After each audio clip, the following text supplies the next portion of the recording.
Okay, planning board, we are live, we are recording, phone lines are off, go for it.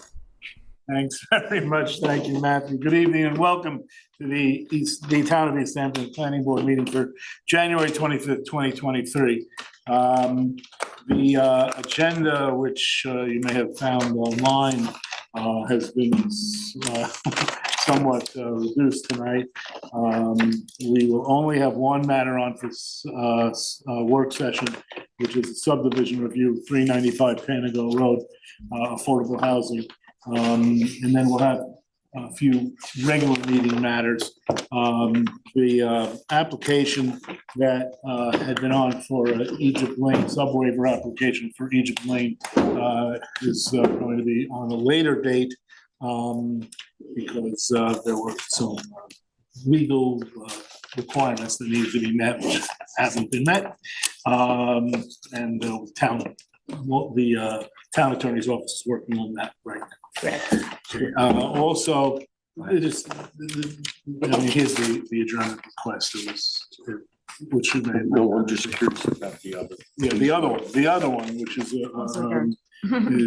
is not on. It is withdrawn.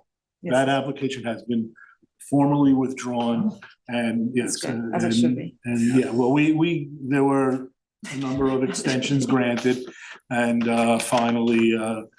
The applicant indicated they requested a further. I think they requested another extension, but we had indicated that based on our previous agreements and stipulations whereby we had extended that time, there were no more extensions going to be granted, and the applicant itself advised that they were withdrawing it in any event. So to the extent that anybody may have been following it online or reading the applications, that is no longer a viable application, no longer going to be considered by the board. They will, if they want to go forward on that site, they will need to submit an entirely new application, which we will take up from its initial, as though we're a new initial, not as though, it will be a new file. So with all that stuff, we do have, as I say, the subdivision review of 395 Panago Road. It's an affordable housing project. The applicant is with us tonight. Thank you very much. Okay, and Randy, that's yours. So and Eric is on for the planning department. So Eric, please. Sure. Share screen, the aerial with you. Hopefully you can see that. So this is a preliminary subdivision application to subdivide a roughly 12-acre parcel into 16 single-family residential lots for the purpose of providing affordable housing. These lots will be situated across roughly 7 acres along with a reserved area. The remaining 5 acres is to be open space purchased through the Community Preservation Fund. The subject property is within the East Hampton School District and zoned A5 with an affordable housing overlay. The parcel is vacant currently, but formerly contained a single-family residence. The property is now unimproved and is mostly unclear of naturally occurring vegetation. It's mostly deciduous woodlands with some areas of steep slopes, but generally speaking, relatively rolling topography. This parcel was purchased by the town of East Hampton with a mix of monies from the general fund and the Community Preservation Fund. As I mentioned, when you see the map, you'll see the division. A portion of this property is to be a separate CPF area, and the other is for the 7 acres is for affordable housing. The town board had discussed development of this property on numerous occasions and has placed the affordable housing overlay district designation on the parcel. During these discussions, the town board also formed a general consensus to develop the 7-acre portion of the property reserved for affordable housing as single-family residences as opposed to apartments or an apartment complex. Subsequently, the town board also amended the town code, the special permit standards for an affordable housing complex, which establishes the maximum yield of housing units on a particular property in order to permit up to 4 single-family residential units per acre. The planning board previously reviewed the proposal to add the affordable housing overlay district designation to the property in June of 2021, ultimately recommending that the town board do so.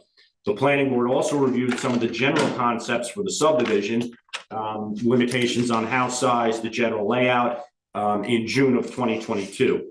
The preliminary map submitted to the planning board at this time is ostensibly the same map that was reviewed at that time. And what I will do is just stop screen sharing for a second and then show you the proposed preliminary map. So under SECRA, this is an unlisted action. We recommend that the planning board declare lead agency status. As a town project, the town board discussed the proposed subdivision on numerous occasions, as I previously mentioned.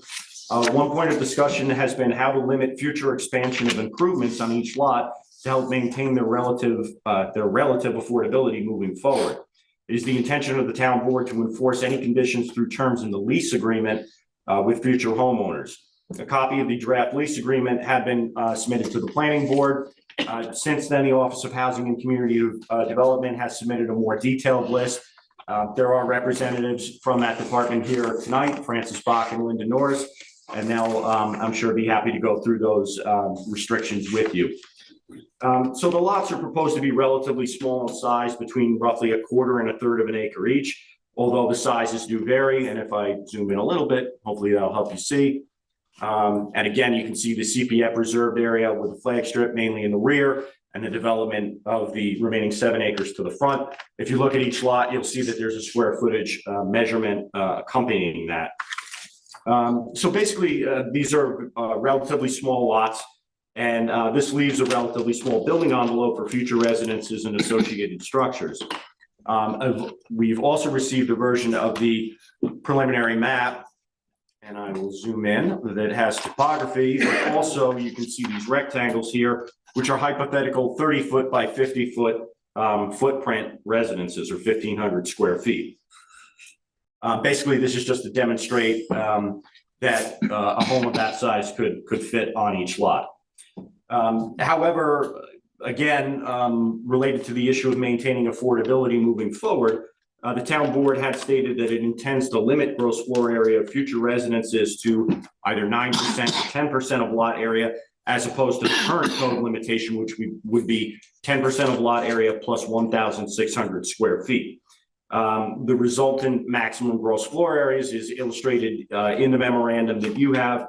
I can go through those at the end. And I will clarify, since writing this, that it's our understanding that the town board is set on a 10% limitation. That's for gross floor area, 10% of lot area. So that's first and second floor.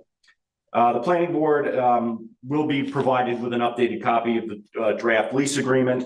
Again, that is still somewhat of a moving target in front of the town board right now.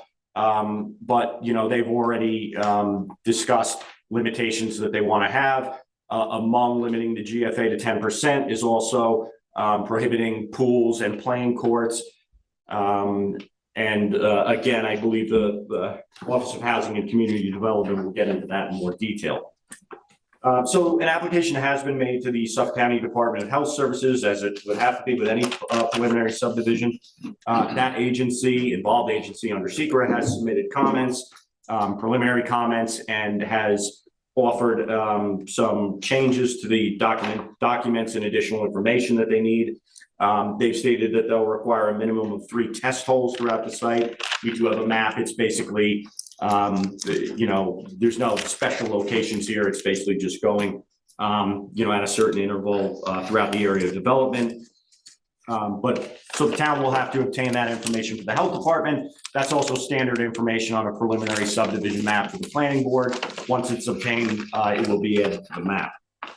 The health department indicates that the board of review, which is basically their term for a variance, will be required as the lots do not meet the 20,000 square foot minimum in this groundwater management zone. However, there are avenues that can be used to address that. That's basically a requirement related to density of development on a lot. But what you can do is take the allowable sanitary flow from the remainder of the property and transfer it to the lots. That will have to be done through the board of review process. but we don't see an issue with that. There is adequate allowable sanitary flow on the property for the 16 proposed single-family residential lots.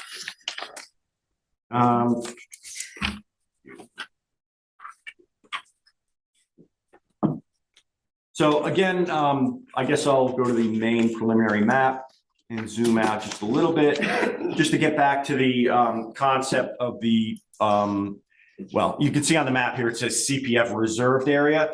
I would though draw, I mean, that's the notation on the map, but the 10% reserved area, which is the minimum required for a preliminary subdivision map this type, has been provided in the front of the property. You can see that reserved area along Panago Road.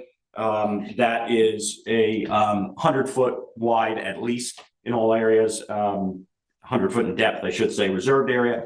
But then there, again, the remainder, the 5 acres of the property that was to be CPF and is to remain a park and open space in perpetuity. It was designed with this flag strip design running up the western side of the parcel, with the bulk of that area being to the rear of the site. That is a 50-foot wide flag strip. That's really intended for 2 purposes. One, to provide a buffer from the developed residential lots to the immediate west, and I can show you that on the aerial, but also provide an access means to the rear parkland portion of the property. So switching back to the topographical map, the health department pointed out, and it's something that you will need on the map. If you look in the northern section here, lots 7, 8, and 9, these are, and you can see these dashed lines are the 2-foot topographic contour lines. Those have not been extended all the way north. That should be added to the preliminary map. It's already going to be required by the health department. I've looked at the 5 towns topo, it's called, topography layer on our GIS system. There shouldn't be an issue with overly steep slopes in any of the areas of those 3 lots. However, that information needs to be added to the map. So the planning board is not permitted under the town code to allow areas of greater than 20% slopes to be buildable areas. So essentially those have to be removed from any building envelopes. In looking at this map and scaling it out, and you know, so again, you can see on this map that the 20% slopes are not highlighted. I have looked at it though. The majority of those areas are to the south within the reserved area, which is obviously not an issue because there would be no development there. There appears to be another area in between lots 16 and 15, which are the southwesternmost lots. You can see there's a little hill there, a little rise where my cursor is. That appears to be greater than 20% slope. However, that is outside of what would be the allowable building envelopes based on the required setbacks under zoning, which is basically, well, not basically, it is for all these lots, 20 feet from the front and 15 feet from the side and rear. It does appear that there is one small area in lot 2, and I'll zoom in here, basically right there where my cursor is, kind of where that hypothetical building is. That appears to be a small area of greater than 20% slopes. I don't think that area is going to preclude lot 2 from being developed. Again, if you look at this rectangle that's drawn in here, that's a hypothetical house, that's 1,500 square feet. The town board has actually, you know, as I mentioned, agreed to limit gross floor area to 10% of lot area. That lot is 14,844 square feet. So in theory, the maximum footprint you could get is a little bit smaller. It's 1,484. However, you know, a 2-story home could be done. Even if you didn't do that, if you just move that building back a little bit, you still have enough room on this property to get a viable building envelope. So that was the only thing with the topography that became an issue. However, what we recommend you do as the planning board is require that any areas of 20% slopes or greater be highlighted on the map. Again, additionally, that topography in the northern end has to be added. And then building envelopes be drawn for the preliminary map. Obviously, those building envelopes would exclude any areas of 20% slopes, which is required under the subdivision chapter of the code and can't be waived. So other than that, the town has already performed an archaeological study of phase 1A and 1B. 1A consists of a background study of the area. This area, the Panago Hill area, is a known Montaukett burial ground. However, that did not occur on this property. But in doing the background research, you'll see that in the archaeological study. The 1B phase of the archaeological study is actual shovel test pits. The archaeologists did 191 shovel test pits throughout the property in the area to be developed, and no historic or prehistoric artifacts were found, and no further work is recommended.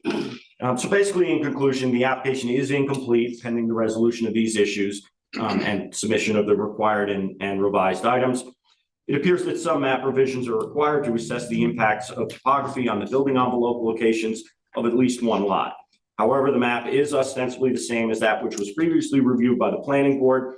The planning department finds the general layout and design appropriate for an affordable housing development, which the town as a whole is in need of, and the board should determine it if it agrees upon this initial formal review of the preliminary subdivision. Thank you for that very thorough report. Does the applicant wish to be heard? Yes. Okay. Good evening. Do you have anything to add? Good evening. I'm Linda Norris. I'm with the Office of Housing and Community Development, along with Francis Bach. We'd like to say thank you for putting us on the agenda this evening. I think it's a very exciting time. We're moving forward with a much needed affordable housing project. So thank you for having us. Do you have any questions in regards to the presentation? Well, ordinarily, if the members have any specific questions, Eric, they would have chimed in by now. Okay. So I think one thing we should go over is the restrictions, that the town board has agreed to put in the lease. Wonderful. Which I have right here if you want. I have one, Okay. yes, I have one with me. We made some minor changes to the one that was already submitted with the application after having our 395 meeting on Monday. And I will make sure that everybody gets a copy of these. We wanted to add in the specific restrictions in order to maintain the affordableness of these homes in perpetuity. So we added pretty specific restrictions at the end of the lease. This particular draft copy is also in with the East Hampton Town Council for legal to double check all of the wording. So it is still a little bit of a work in progress. But as Eric already highlighted, the town board made decisions to cap the GFA at 10%, a solid 10% without the plus 1,600 of the total lot size. Also, the total lot coverage is not going to exceed 20%, which is also code. They also decided to add a restriction, the town board, capping accessory apartments at no larger than 600 square feet, regardless of the number of accessory structures. I'm sorry, I use the word apartments. It's another program that we do. Accessory structures, regardless of the number, that's not going to exceed 600 square feet. Clearing restrictions are going to be determined by town code. And as Eric already stated, no pools or playing courts are going to be permitted as defined as a structure, as zoning. So those are major changes that we added to the lease that we already submitted to you. And I'll make sure that you all receive a copy. That's it. Okay.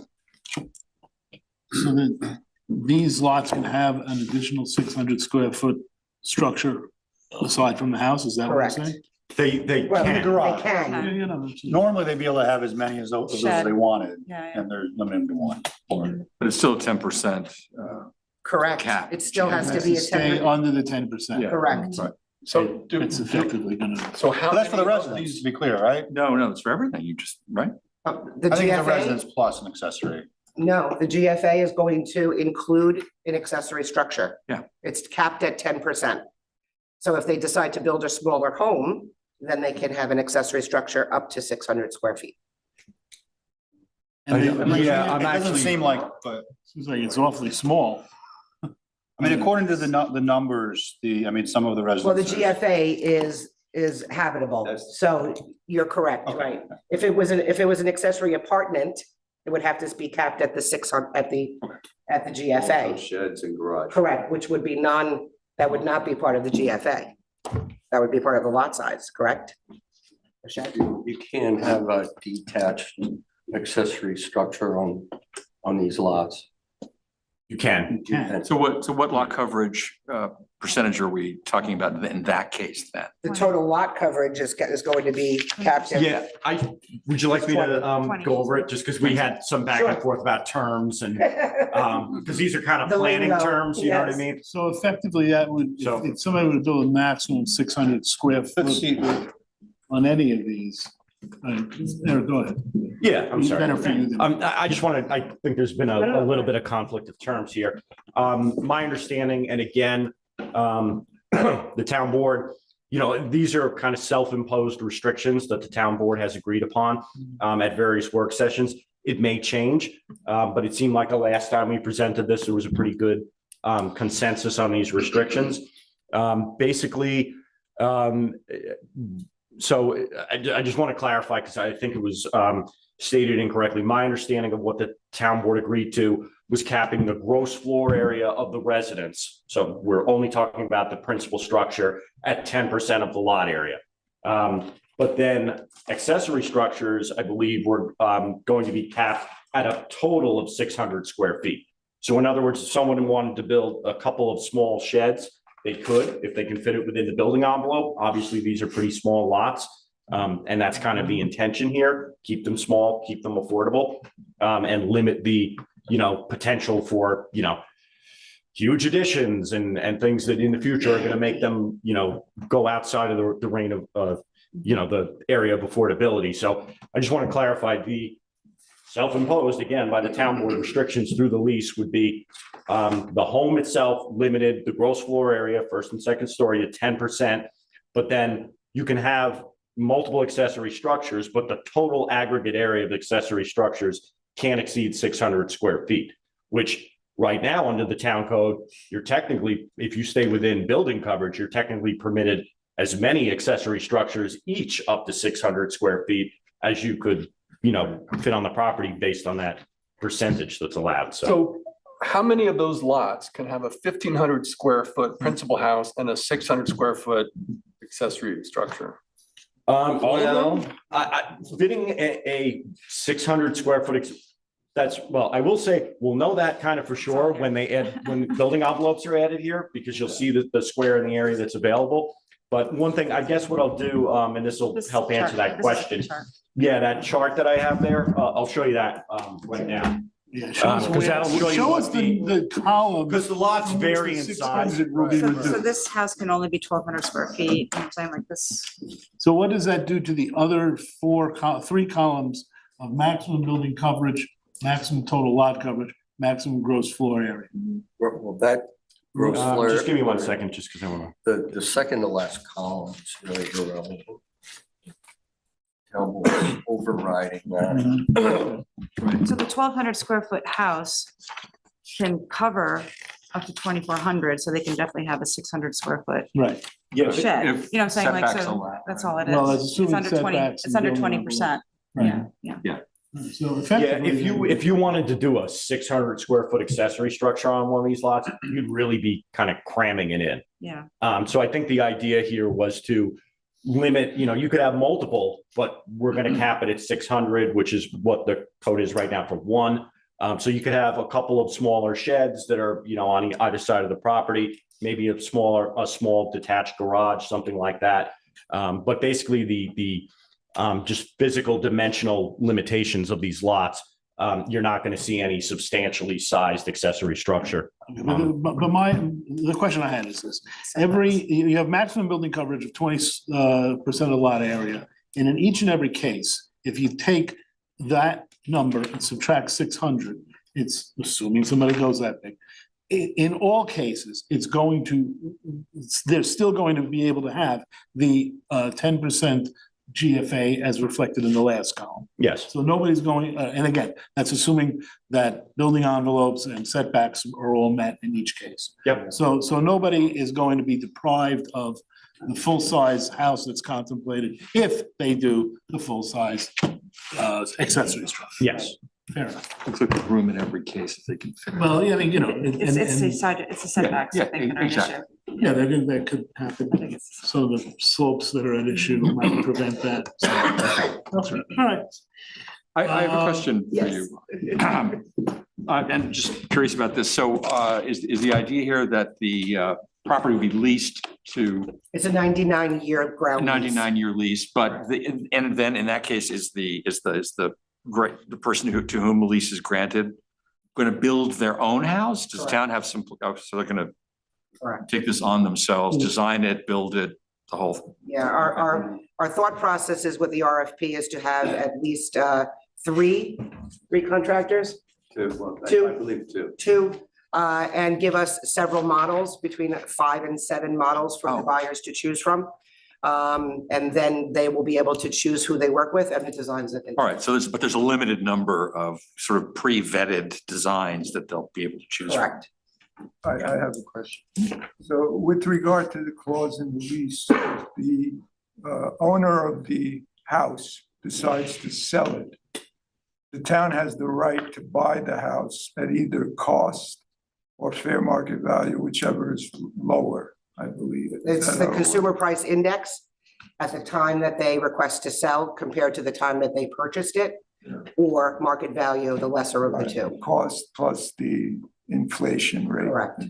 Okay, but then it also says that any improvements that were made, those improvements are not factored into the value of the.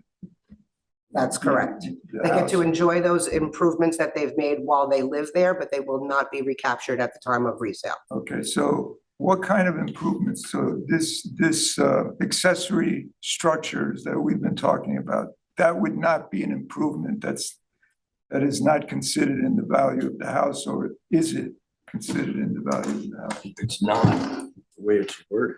Yeah.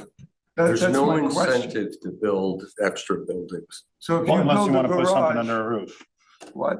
unless you want to put something under a roof while you live there. I mean, Yeah, you're not I to think, make money. I think you're allowed to remove it though at the end of the term. You're allowed to pick that garage up and Take it with somewhere.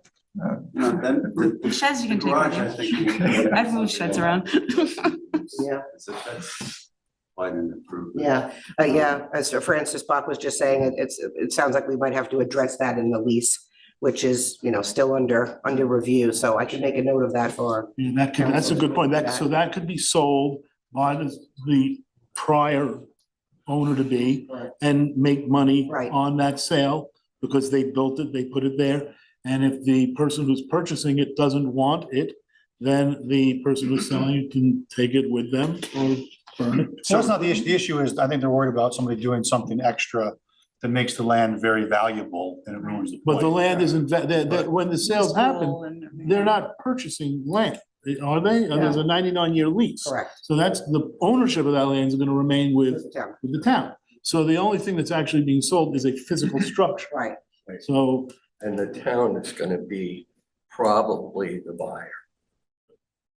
is I mean, there a right of first, is there's a right of first? So that would be refusal? decided Okay, yeah. upon by the town board. Right, yeah, and they okay. can assign that right. Yeah. So, So the town is always going to be able to keep up with the market.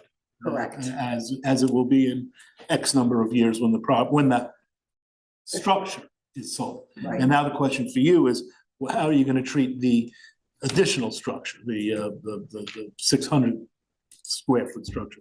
Is that gonna be a separate sale? Is that going to be at the option of the builder, I don't wanna call them a lessee, but Yeah. Well, they would be, I guess the yeah. lessee of the land, the owner of the house. How do we operate with that now, when we purchase back? Okay. It seems like some of these details are gonna get worked out. We, you know. Yeah. we really have to- Well, this is why we're here. It's a matter of being consistent with the intent here, which is that you're not creating mini real estate moguls. Correct, where we want to keep them affordable for the Right, next purchaser. exactly, precisely. but part of the problem is. That's what you say who you are. I'm sorry. We know, Hi, but Francis Bach. thank you. Excuse me, my alarm just went off. Time. This is based on the model of Green Hollow. And what we're finding there is we're allowing them to do improvements to their homes with permission. And when we go to repurchase that, they will get full recovery of those improvements. people are already putting in new kitchens and new bathrooms, and they're getting full recovery of those costs. And we're just concerned that it's going to throw the affordability way off line. Okay, so these accessory structures is just something else that you have to factor in the same way you factor in a kitchen remodel or something like that. Yeah, but I'm thinking like if somebody builds a garage after the fact, we may have to purchase that back. Yeah. Yeah, well, we'll have to look into Can I that. ask another question on that subject? So Sure. if in the first wave of building, Mhm. the lessee decides to put up a house and an accessory structure initially at the same time, Right, that is not then an improvement. That's part of the. that's part of the, yes. All right, okay. See, I think we very much Well, want as of the date of the lease. as of the date of the lease, Yeah. right? Yeah. But the building project, if it contains an accessory structure from the get-go, that would not be an improvement. In that case, it would probably be included in the offer from the builder that they choose. I think accessory know. structures are clearly something we need to, in my view, incent people to consider. Frankly, that's my view anyway. I have a couple of questions Well, before. it's your application, so if you Okay. want to. Well, while you know, Francis do or both, yeah. Linda are up there, what's your thinking on basements? Basements would be permitted, Yes, so you could have a full basement yes, and it doesn't affect the 10%. no. Basements don't count towards gross floor area in residential structure. So yes, it would, yes, no. Right. It's not included. You could put all your mechanicals, your Sure. washer, dryer, et cetera. Sure. This is not, sometimes where there's an archaeological area, there's a request to have somebody observe the excavation. I'm not gonna say any more about that, but I'm curious, is a single individual eligible for this program? Sure. Sure, yeah. So, okay. So here's some thoughts about, first of all, I think you guys did a great job. Drew, the layout, really professional. It's nice to see it. And Kathy Burke Gonzalez, I know this was her baby. Actually, this one is David Lee's. Oh, it is? She signed the, 114. She's, yeah, Kathy Oh, is I thought- 114, David Lease is 395 Kenneco. oh, I'm glad you told me that. She signed this application. Yes. Yeah, she did In as lieu of deputy Peter. supervisor, simply because Peter had. Oh, well then, David, thank you. So here's some thoughts based on working on previous projects. There's a section in, Drew probably knows this, but there's a section in the town code that allows the planning board to require what they call lane specs instead of standard road specs. And what it does is it reduces, you still have a 50-foot legal right of way, but your clearing is narrower and the pavement goes from 24 to 20 feet. So it saves quite a bit of money on the paving. And I thought you guys should at least take a look at using the lane specs. We're allowed to do it up to 23 lots. What? No, I actually, the town board did discuss that. Oh, It's actually something rather than, the discussion about the lease that I should have mentioned in the subdivision design. The town, I don't know that they settled on doing it to lane specs instead of the full improvement. But basically, I suspect that that's what they'll want to do because they had a discussion of, the actual infrastructure improvements throughout the road. They agreed to not have curbs. So basically, just to have the edge of, the grass and turf come to the edge of pavement. They also agreed to not have lighting throughout the subdivision, street lighting. There is an existing street light right at the entrance, where the entrance is proposed. And that was felt to be sufficient. So they had a conversation about just the general improvements of the roadway and the interior of the subdivision. And I got the general vibe that, they wanted to keep it as rural and kind of as, Great. less So- suburban as all they the could. utilities underground. They're Yes, not- Yeah. which is they're not all- shown. always required. So all the utilities underground, I think that's great. I would say that if you guys look at the lane specs, you'll do, the clearing goes from 32 feet wide in the standard road to 28 feet. So you have 4 feet less of clearing and then 4 feet less of pavement. And on a little cul-de-sac like that, you don't really want anybody driving too fast anyway. Right. So anyway, that's a thought. You'll figure that out. But we have the ability to approve that. One of the things that was done in Windmill 2 was to leave as much of the native vegetation up as possible. And I don't know if you've thought about in those building envelopes, if people, there's a whole question of, let's say, the building envelope defines the buildable area, then you have the setbacks outside that. What about not allowing clearing in those setbacks? Because I think the clearing restrictions in the code are gonna allow those lots to be completely cleared. Actually, for most of them, the cutoff is 10,999 square feet. If you're below that, you can clear 100% of a lot.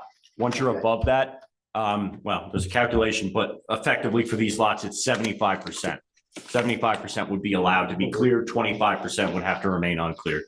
Well, so it's a thought that if, obviously you need to have a driveway, and if we're defining a building envelope, it's a thought, you want the rural character, it's a thought to not have clearing allowed outside the building envelope. Just think about that. It's also less clearing, it's less fertilizer, it's less irrigation, it's less pesticide. And we have a species in here, the long-eared bat. I don't know where the long-eared bat likes to hang out. I've heard of them, I think they like bunkers and stuff, but we do have I don't remember if it's threatened or endangered species. It was actually just declared endangered, about a month ago. So the more we can leave the woods alone, the better. Let's see, then there's a question about the soil. This is something to think about. If you have 16 full basements, there's going to be a lot of soil. And I guess each homeowner could sell that, or does it need to be used on site? I don't know how you use it. Sell it to the Wainscott Commercial Center. Anyway, that's a question. I noticed in the application that I didn't see a list of the abutting property owners, which we usually have with the tax on parcels. These are the people you're gonna have to notice. And that section seemed blank. I don't know why. We'll provide it. We'll do the proper notice when the time comes. Okay. Another thing with the clearing is in the cul-de-sac, in the circle inside the cul-de-sac, that could conceivably be left uncleared. We'll do lead agency. How do you handle a variance? I guess once the building envelopes are in place, there wouldn't, in the lease, the zoning board couldn't grant a variance. Yeah, that was another thing that the town board discussed. And basically, I mean, you know, if the town's the underlying landowner, Owners. you're granting a variance to yourself. So the town board already had that discussion, and basically the agreement is that, you know, other than these restrictions, which are more than the town code that they've contemplated, any leasee will have to comply with, you know, applicable provisions of the zoning code, and that they're not going to permit variances to be granted or applied for. Like what if I apply for a variance from the Rose Florida area? Well, That'll you'd be out of violation of the terms of your lease, Okay. so. Yeah. Okay, good. I'm just thinking, you know, there Yeah. could be, there's that whole variance process. And I didn't really see it covered in the lease agreement.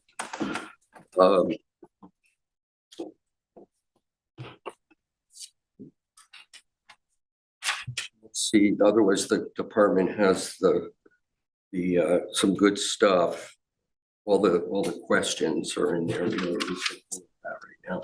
ARB, I don't know if we're gonna ask when you select your builders and your models, might not be a bad idea to go through the ARB to, it'd be nice to have some thought about the way it's gonna look. The better they look, the more receptive the public is to more of them. So if we have this very cute little East End, Nantucket and the Vineyard have done really well with building these little salt boxes in their affordable housing that look like they've been there for 200 years. So I know the expense is a question, but I think we might want to loop the ARB and get their input. I saw in the application, it says something about the Lester barn on the National Register. You know where that is? I don't believe it's on the National Register. I believe it's listed as eligible by the state. And I forget exactly which property it is, but it's one of the ones across Yeah, it's Hampton. across- Oh, okay. That came up in the prior. I remember in a different that. application. Okay. Yeah. Okay, forget it. Not concerned. Bicycles, buses.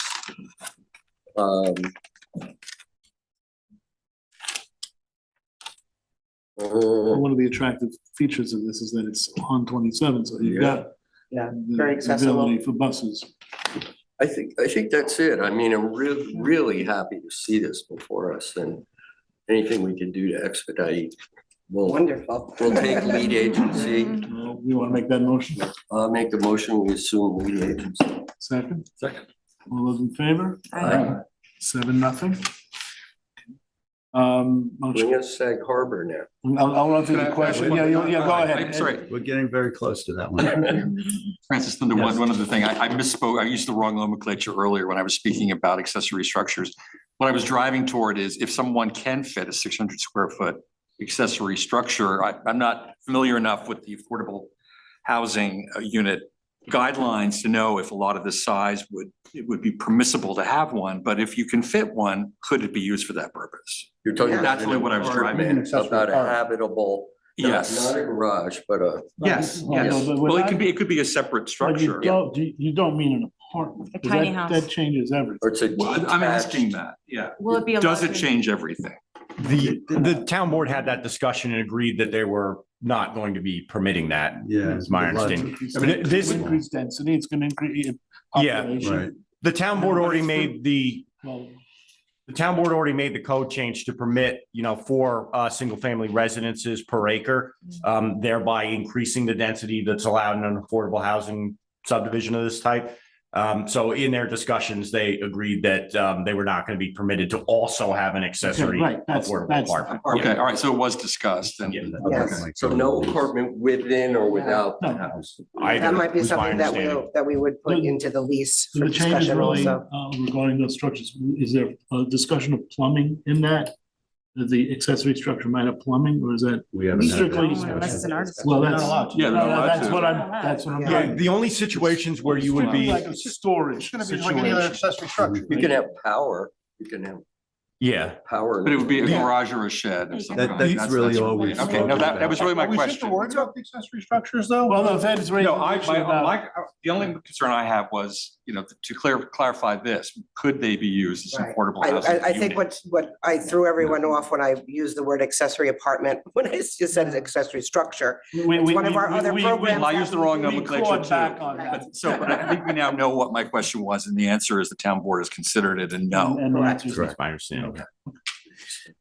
All right, does anyone else have anything? I can just run through the questions at this point. Yep.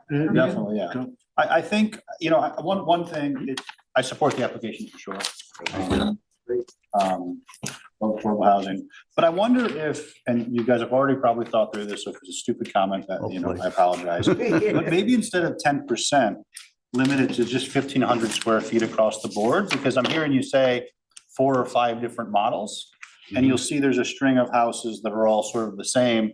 And if you choose one size, one size, you might end up with a bunch of houses that all look the same. When we did Green Hollow, we made a very strong effort to avoid that. In fact, I had to go up there and decide which models would be available in each lot. in order to avoid repetition.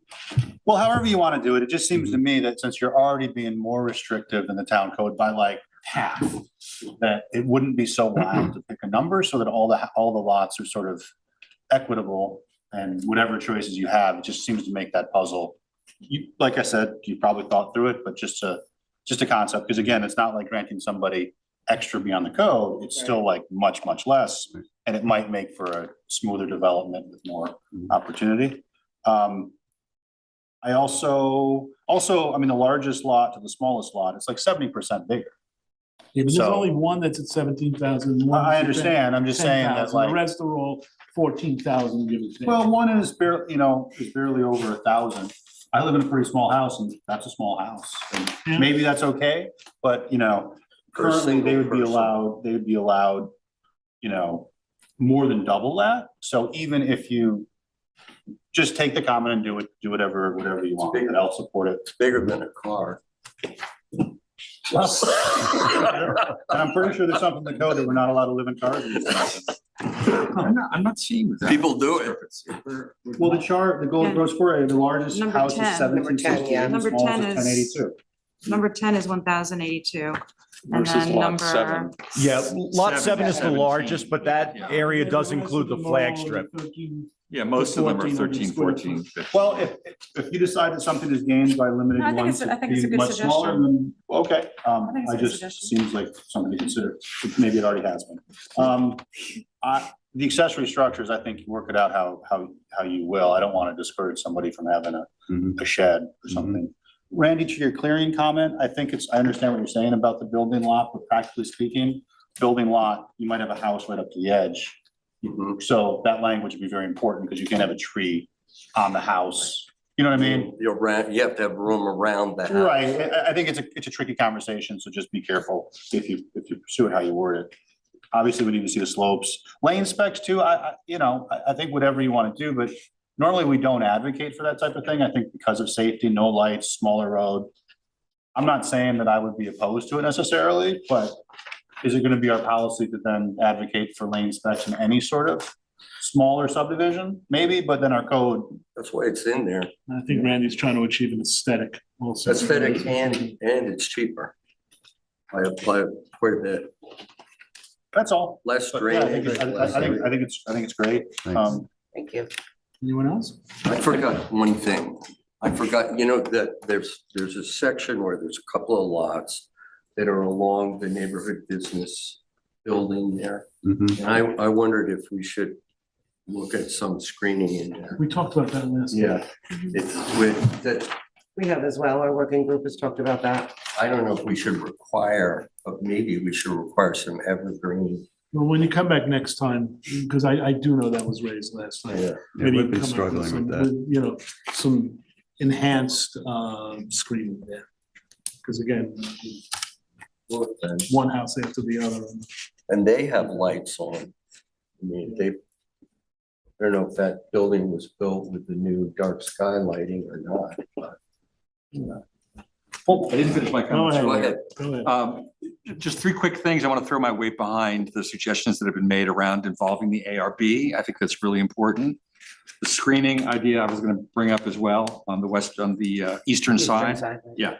And I like the lane code stuff. I hadn't really thought about that until today, until Randy brought it up, but I'd say that sounds like a great idea to me too. I like the project a lot. Mhm. Wonderful. I do have one more thing to say. The other thing that I just want to put on the record, I'm a little bit skeptical of is the lease. I know what you guys are trying to do, but I worry that 90 years from now, when we're all dead, it might be a weird thing of Mhm. how those lots might get transferred. Mhm. So You're not going to saying- get involved. That's up to you guys. I just wish there was a way for people to own the land and still preserve affordability. I think that having the town hold leases, easy for us to do now. You get to the end of that 100-year lease, what You're saying I'm not gonna live past 106? you might. I don't think I'm doing the right thing to make it that far. So I'll speak for myself. We just keep finding when the property owner is the buyer, that we lose control of the property and we lose the I affordability understand. I completely. just worry about Yeah. changes of administration and, Yeah. sometimes Mhm. things that can happen with. Right. with No, I understand. Bureaucracy in government. Right. I'm not gonna hold, I just wanna, I said it last time, I wanna Mhm. voice it again.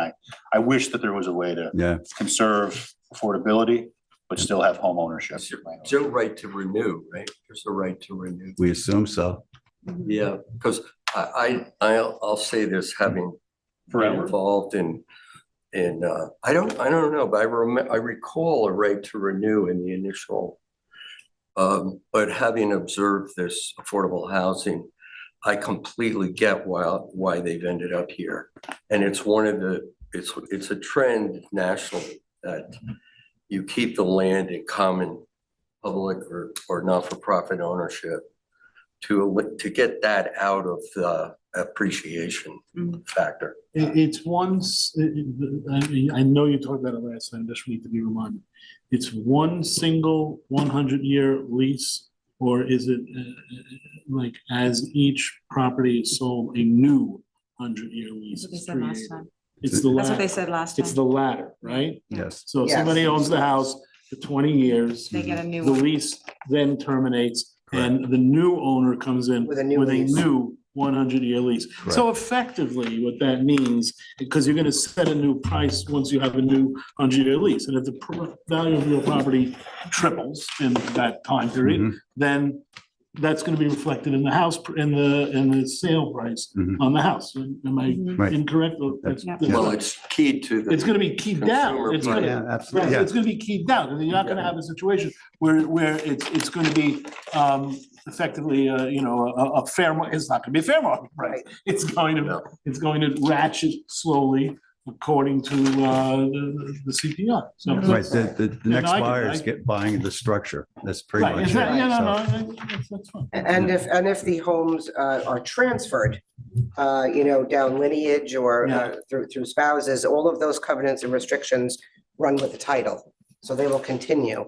So if the parents die and the kids continue to live in the house, they don't create a new 100-year lease at that point. No, those, That- but that they, it's, but when the title changes, the covenant restrictions run with it. okay.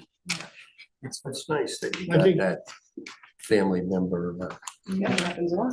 pass along. Sure, if you had that, you grow up living and paying a paying a mortgage on the house, would it be mortgaged? Actually, it wouldn't be Yes. mortgaged. Yes. It could be. Well, Yeah, the yeah. mortgage Individual buyers mortgage building has to be tied to real estate, doesn't it? Well, Yeah, there's a but- clause in there, That, in foreclosure, the bank is first in line. but it's an actual mortgage. is what There are a lot of it is. private Somebody- sector. somebody's not gonna it's buy a not house serious. outright. I brought it up, but we're getting out. There's a lot of, but there's a lot of private. Let's just- Can I just say, this is Go ahead, this is not let's- an yeah, let's- unknown and thing wrap in the this up private then. sector, manufactured home You could communities, buy a whatever, where co-op in land New is York leased. City, you don't know the- No, you. 99-year lease. Yeah, Yeah. like a condominium. type. Right. Yeah, this can be worked out. I'm sure you guys have thought about all of this. Condominiums, you have ownership, but a co-op is more Yeah, like. the bank looks Well, at it as yeah, ownership. or of- Manufactured home communities. Yeah. Yeah, well, that's what I'm. That's the private sector analog. But that's a different thing also. Well, Anyway, you know what? Thank You God. have what you need. Let's just wrap We can up just keep this going. question, because we've been at this for an hour. There's one other thing, though, that I think is gonna come up for us and you guys, and that's the traffic coming out onto the highway. And I'm sort of assuming that you're gonna do that with the state, and Yeah. they're gonna figure out what they want at that intersection, and that's probably all we need to do here. Yeah, well, it's 27, so it's DOT. So- Yeah, our surveyor is And prepared to we'll be work allowed- with we the can DOT move that. of what we're permitted to do. Right. We don't need to. No, never. Is the general layout acceptable to us? Yes. Just wants to did say you- one. Oh, please. Yes, of course. Thank you again. Thank you. Congratulations, Linda. I'm Drew Bennett, consulting engineer here on behalf of the town. Two quick comments on the topography. I read Eric's memo this afternoon. I didn't have a chance to speak with him, but I've walked the property a couple of times with it staked out where the road location is going to go. And the very small areas are not native slopes, natural slopes. They're actually piles of earth. And so on 15 and 16, it's basically a pile of earth that's been there, a dirt pile. It's been there for decades. And the other depression on lot 2, I think it is a hole in the ground that may have where they got the pile of dirt. In the old days, they used to get road fill from the side of the road, and I think that that's it. So they're not natural features. Second thing is I totally support the idea of the country lane specs, but I need to talk to Eric some more about the state requirements for fire apparatus access. So there's a state fire code that has for dead end roads and how that relates to town zoning. So Actually, I'll get back to you on that. And there's not a huge difference, because as the town board discussed, they weren't gonna do curbing. They're basically, the asphalt width of the asphalt will be determined by what's required by chapter 220 and for fire safety. But I think there's also a portion of the shoulder that needs to remain cleared with. But I think the idea is to leave that as much grass and lawn as possible, just not have trees there because obviously you need a cleared width, but have as much vegetation, as little asphalt and width as possible. And then vegetation in the cleared width area. But So we'll get back to you on that. I had a question. Are you talking about the cul-de-sac? So there's state requirements, and this is not the time to You go gotta be into it, able to make but there's state requirements, and I've served other communities on the east end, and it's a struggle because everybody's trying to make the road smaller, but the state has state fire code requirements for the width of a road and how much asphalt you need to have, and the ability of a fire truck to make that turn. so the road that's designed right now is fully compliant. We'll have the sidebar discussion and take that up, take your comment. And I forget the exact number, but I think it's 2 feet on each side is the difference. It might be up to 4, but we're not talking about a huge amount of, we're not talking about the Long Island Expressway versus, Did you a dirt say road. that there was gonna be no lighting at all down the entire length of the cul-de-sac? And then when you get down to the turnaround, also no lighting? that was what the town board agreed upon at the last work session. Yeah, you don't. We don't have any lighting in Streetlights. Springs. No, I'm thinking on my own cul-de-sac that I live on, I don't think there's a light at the end of it either. So I'm just Dark trying to see how it sky. fits in with the rest of the town, so. All right, yeah, no, I don't, please, I don't want to interview with Doc. Hopefully you can just move some of the dirt in the pile into Yeah, I mean, we'll comply with the map, what you're asking, but I just, Is it, so I presume the general subdivision layout is acceptable to the board? Yes. Should test hole data be added to the map? Yes. Should an updated draft lease agreement be provided once the town board has agreed on the provisions? Yes. Topography at 2-foot intervals be added to the northernmost lots? Yes. Okay, and should building envelopes excluding areas of 20% slopes or greater be added to the preliminary map and that as well? So, right, very good. Okay, and that ends our work session for this evening. Thank you all for coming out. We appreciate it. I'm gonna do the boards of review, and then we got 3 motions. They're all yours, Lou. Yeah, we got the sub waiver on soil. Let me do these. All right, first board of review is the request of Sandra Kraskin for building permit at 5 Prospect Street in Springs, lots 20 to 31. Suffolk County Tax Map 300-77-6-14. The work to be done, I'm gonna highlight, I'm not gonna read all of it, it's a survey and everything. Clearing and pruning vegetation, but the big number. The total, right? Well, I'm sorry? I think it was the amount. Well, I think just give you a general idea. The big items are to install 2 leaching catch basins of 8 feet by diameter by 8 feet in depth. Prepare, stabilize, and fine grade the subbase along Prospect Street for 50 linear feet. And then install asphalt base course on Prospect Street and install asphalt top course on Prospect Street. And the bond on that is $22,500. I've read the board of review. I move for its adoption. Is there a second? Second. All those in favor? Aye. Passed 7-0. The next one is on 89 Bayview Avenue. It's the request of Adios Holdings LLC, Stephen Brettenbach. 89 Bayview Avenue, Amagansett, lots 68 to 72, including portions of Pinehurst Avenue, Suffolk County Tax Map 300-106-1-5.4. Now, in this particular one, the work is going to be to do a survey and road and drainage design for Bayview Avenue for a distance of about 1,333 feet. And then there are details about what the mapping and survey needs to include. And the bond on that is $20,000. Eric, you want to just give us a less than 2 minute explanation of why it's a $20,000 survey? Sure. So basically the idea here is, you'll recall a previous road assignment. It was calling the question of whether or not the wisdom of physically extending the asphalt further north along Bayview. Basically, the existing edge of asphalt is right at the edge of wetlands, DEC identified wetlands. I have met with the engineer. We went to Bayview, mapped it out. There's areas of asphalt even beginning at the beginning of Bayview that will need repair. There's also drainage that needs to be installed and updated along much of the length of Bayview. And then if there is going to be an extension of the asphalt that exists further north along Bayview, we need to get spot elevations, identify the location of the wetlands, have a drainage design for appropriate drainage. There may also be a modification of the plan of paving that road. That's something the town board will have to look into. But basically, before we can even begin that venture, we need to assess the existing conditions of Bayview Avenue. So this is more than just your simple survey of, let's say, a quarter-acre lot or something like that. It's a survey of most of the roadway, the wetland location, the spot elevations, the grading and fill that we're going to need. So there's a lot of work involved with it. But we need that information before we can say what the best way to amend the design of that road is.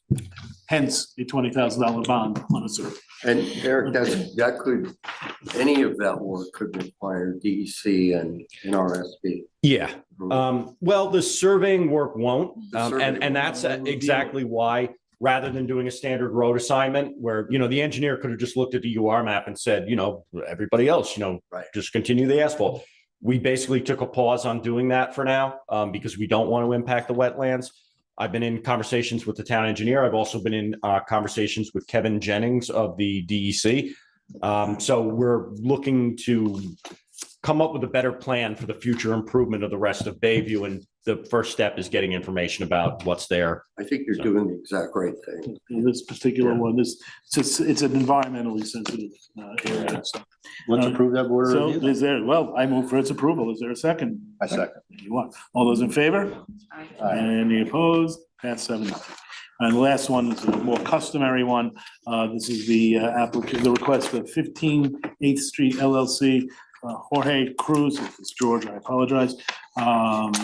Located at 15 8th Street in Springs, lots 45 to 48, Suffolk County Tax Map 300-76-3-4. And again, on this one, there's quite a bit of work that has to be done. 2 leaching catch basins of 8 feet diameter by 10 feet in depth on the west side of 9th Street. And there's a description of what the details on the catch basins are. Repair, stabilize, and fine grade sub basin along 9th Street for a distance of about 56.5 linear feet. Install asphalt-based coarse paving on 9th Street, again for 56.5 feet. Install asphalt top pavement on 9th Street at the intersection of Gardner Avenue for a distance of 230 linear feet, and topsoiling reseeding on 9th Street. So I've read the board of review and I move for its adoption. Is there a second? So all those in favor? Aye. Pass 7. Okay. Luke, any order you like?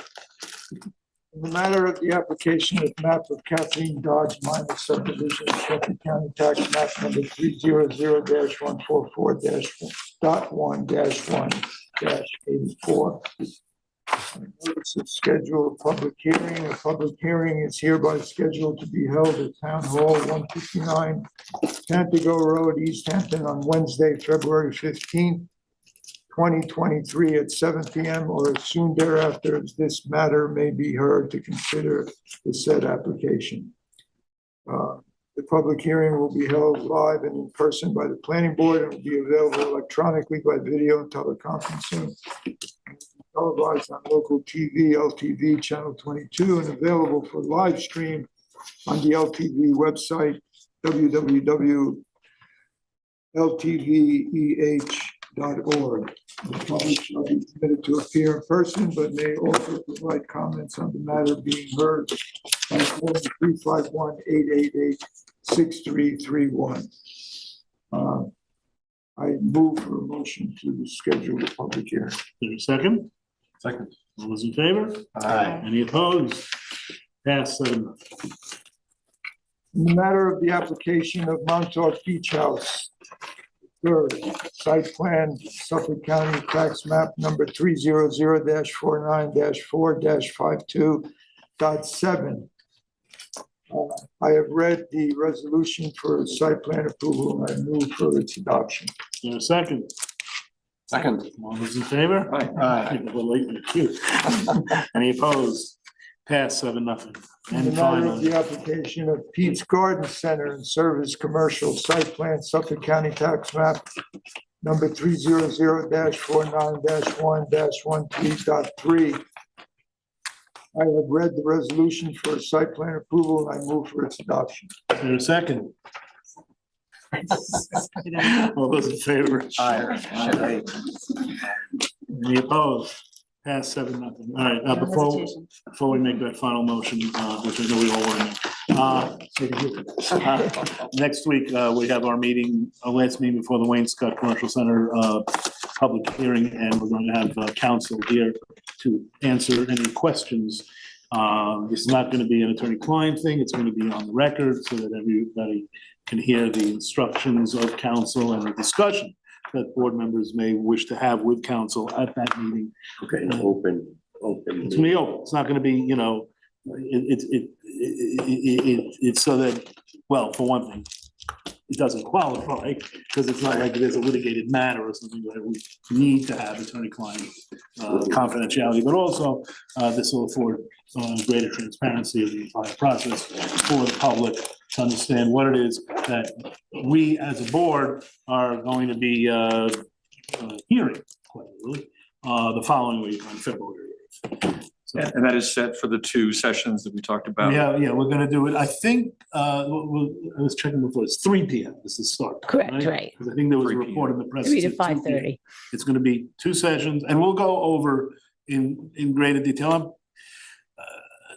We've been having counsel and, and I have been having conversations about the ways in which to schedule this, because we have to have comment both in person and by the telephone, how to do that, how to have 2 sessions.